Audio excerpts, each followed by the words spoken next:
Қайырлы күн достар, бүгін мен сіздерге баланың иінін телефонда егоп мобайл арқылы қалай енгізуге болатынын көрсетемін. Егер базаға енбей қалған болса, үкіметтен ашылатын счет, нацбанктен бөлінетін ақша балаңызға счет ашылмай қалады.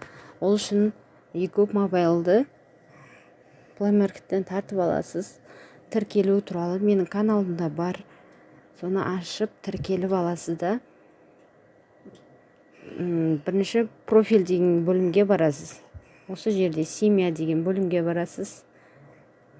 Және осы жерде дети деген бөлімге барсаңыз, сіздің қанша балаңыз бар, сонша балаңыздың данные шығып тұру қажет.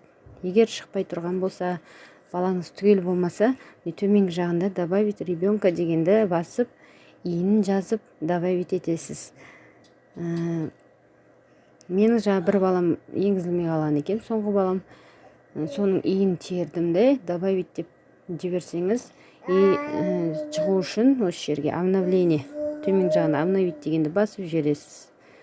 Раздел семья дети успешно обновлен дейді.